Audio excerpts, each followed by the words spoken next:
Bab 91. Percakapan yang mengubah segalanya. Pagi itu, udara terasa lembut dan sejuk. Sinar matahari menyusup perlahan melalui celah tirai, membelai wajah Ella yang masih terpejam. Ia membuka matanya perlahan, menghela napas dalam-dalam. Ada perasaan ganjil yang menyelimutinya, campuran antara ketenangan dan kegelisahan. Sejak membaca pesan dari Arman semalam, pikirannya tak henti memutar kemungkinan. Apa yang ingin dikatakannya? Apakah ia ingin meminta maaf atau sekadar ingin mengulang kembali kenangan lama? Ayla tidak tahu. Tapi pagi ini, ia tahu satu hal. Ia siap untuk mendengarnya, untuk menutup semua yang belum selesai. Setelah mandi dan mengenakan kemeja putih sederhana serta celana panjang abu-abu, Ala turun ke bawah dan memesan kopi dari kedai kecil di dekat apartemen. Ia tidak terburu-buru, tapi juga tidak santai. Hatinya berdebar setiap melihat jam tangan. Pukul 09.45. Ia berjalan menuju taman kecil yang berada dekat kompleks rumah orang tua Arman. Tempat itu sudah lama tak ia kunjungi. Banyak kenangan terukir di sana, baik yang indah maupun menyakitkan. Hatinya tak bisa membohongi, ada gemetar kecil dalam langkahnya. Jam 09.58, Ayla tiba. Bangku kayu tua di bawah pohon flamboyan itu masih berdiri kokoh, seolah tidak terpengaruh waktu.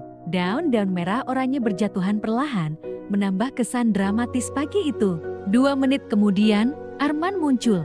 Rambutnya lebih pendek, wajahnya tampak lebih tirus. Tapi tatapan matanya masih sama seperti dulu, tatapan yang dulu membuat Ayla jatuh hati. Dan kini mengingatkannya pada luka yang telah disembuhkan waktu. Ayla mengangguk singkat.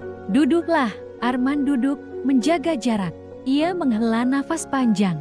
Tangannya mengepal di atas lutut. Terima kasih sudah mau datang. Aku tahu aku nggak pantas minta waktu kamu, apalagi setelah semua yang aku lakukan. Ayla hanya menatapnya. Apa yang ingin kamu sampaikan?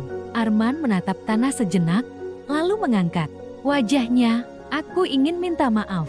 Bukan cuma karena aku selingkuh, tapi karena aku membiarkan kamu menanggung semua luka sendirian. Aku kabur. Ayla, aku pengecut. Aku tidak pernah benar-benar menyesali sampai aku kehilanganmu. Ayla terdiam. Ia tahu ini bukan hal yang mudah diucapkan oleh Arman. Dinda sedang hamil anakku. Aku akan bertanggung jawab. Tapi itu bukan karena aku mencintainya. Jujur saja, Ayla, tidak ada yang bisa menggantikan kamu. Aku sadar terlalu terlambat.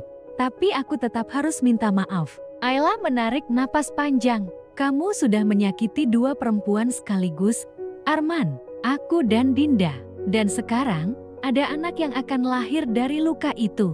Arman mengangguk lemah. Aku tahu, dan aku akan berusaha memperbaiki semuanya, sebisa yang aku mampu.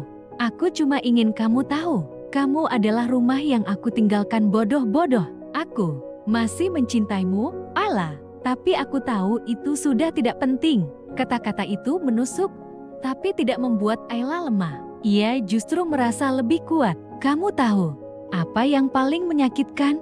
Bukan karena kamu selingkuh, tapi karena kamu tidak pernah memperjuangkan kami ketika semuanya mulai hancur.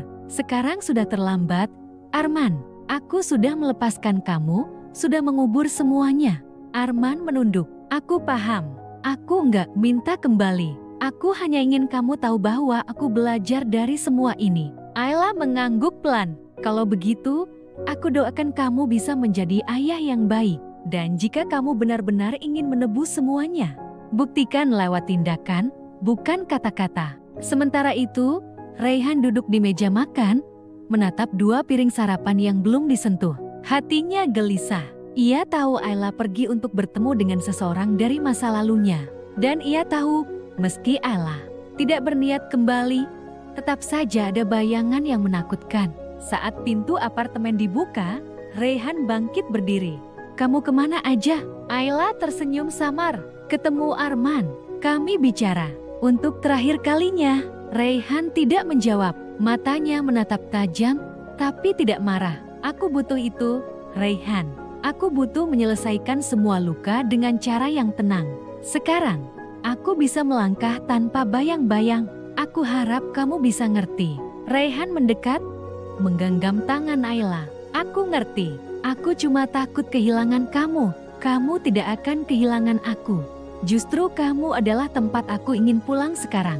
Pelukan mereka terjadi tanpa kata. Hening, tapi penuh makna.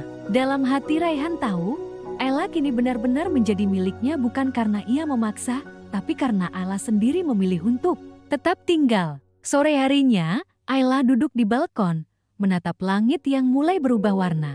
Di tangan kirinya, secangkir teh hangat. Di pangkuannya, laptop terbuka dengan dokumen kerja yang belum disentuh. Tapi pikirannya melayang. Ia menulis pesan pendek untuk Dinda. Kalau kamu butuh sesuatu, aku di sini. Aku tahu sulit, tapi kamu kuat. Anakmu akan membawamu ke tempat yang tak pernah kamu bayangkan. Dinda membalas dengan emoji senyum dan hati. Ayla tersenyum. Untuk pertama kalinya, ia tidak merasa terbebani oleh masa lalu.